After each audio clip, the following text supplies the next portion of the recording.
Hi, thanks for stopping by my channel. This is Running in the Desert. I want to share something. I'm preparing to start another training program for the November marathon here locally in the Phoenix area. At least that's my plan for right now. And I've had other people ask me about sharing my training program because it's really simple. It's one that has worked for me. It's helped me get through 15 finishes. And I thought I would just share it. It may or may not work for you. If you need a more complicated, detailed program, this is not one for you. I am a simple learner. I need something that's easy to track, it's easy to manage, and frankly, oftentimes just goes by feel. How do I feel? How do my legs feel? I'll be in my 70th year when this next marathon comes through, so it's really important just to feel healthy and arrive at the starting line feeling good. But if I haven't mentioned it, my name is Robert, and I have several channels here. One is Aging in America with Robert, and this is Running in the Desert. I don't just run here, I also bike and I walk and hike in the desert as well. So if those are things that are of interest, do me a favor and like and subscribe. Now back to my program. My program is based on numbers. I'm a numbers guy. The marathon is 26.2 miles. I break my training program down over 13 weeks. In 13 weeks, my objective is every week to get in at least 26 miles. For the first 4 weeks, that can include miles on the bike. It's miles added up from the bike rides, walking, running. I add them all up, and I want to get to 26 miles for the week. I don't want to slack, but I'm not pushing as hard as I can either. I want to add some sprints in some of those miles. It's important to exercise and to kind of get your heart rate going, but I don't push myself to the point where I'm exhaustion. The first 4 weeks are really pretty easy 4 weeks. After the first 4 weeks, I drop the bike as far as adding those miles in. Now, I will still use the bike to pre-exhaust. I love to do a 30 or 40 minute pre-exhaust ride on a bike and then get one of my runs in. I think pre-exhausting has a real place in training for the marathon, using different muscles. And plus you're getting that work in and not putting added weight or issues or trauma on your knees or hips.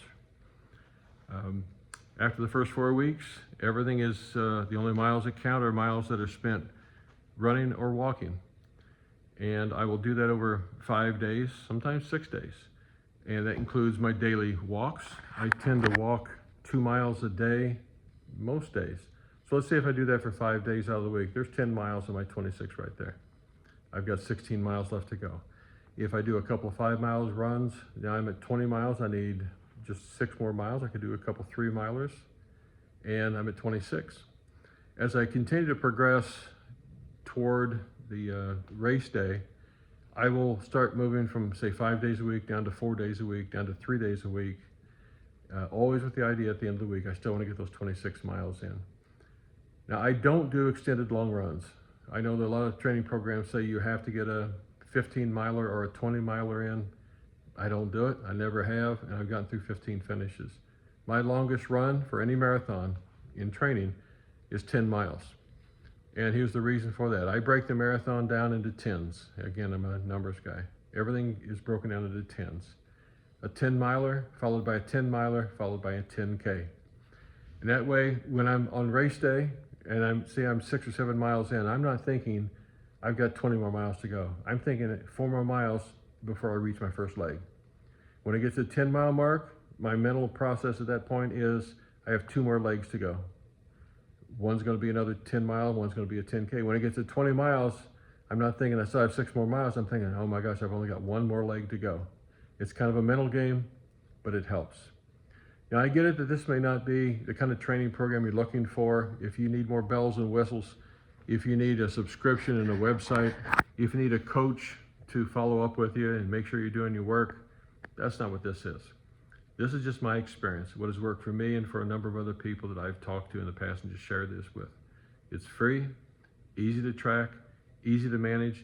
If you get to the end of a week and you're still short a couple miles, get out and get them done. You have to start having the mentality that you're a finisher, that what you started each week, you will finish. Because on marathon day, you're going to feel like stopping, especially the first couple marathons. You'll get to 21 or 22 and you will feel like stopping. But when you realize all this time, you've been a finisher. You've been someone that's finished the tasks ahead of you, and you won't let that stop you. You know, it's been said before many times that the person that finishes a marathon is different than the person that begins it, and I believe that. When you finish a marathon, you are different. You are changed. No one will ever say something to you that tell you there's something you can't do, and you will believe it because you can say, listen, I know that's not true because I've finished marathons. I've trained and I've finished. I'm a finisher. So put your miles in the bank, spread them out. You want to arrive at the starting line healthy. And that's why, again, for me, no 20 milers, no 15 milers, because when I do those things, I end up with issues. I'm a heavy runner. I'll be 70 for the next marathon, and I'm still at about 245 pounds. When you're carrying extra weight or you're a newbie, those long runs can really add up injury-wise. So don't do that. At least that's my recommendation. Listen, have a blessed day. Follow me on this channel. Like and subscribe. I also have another channel here called Aging in America with Robert, where we talk about things about aging, some of the issues about growing older in America, both health-wise and family-wise. I think maybe you'll find it interesting. Well, God bless, and until we see you at the race line, the start line. This is Robert with Running in the Desert. Until we talk again, God bless.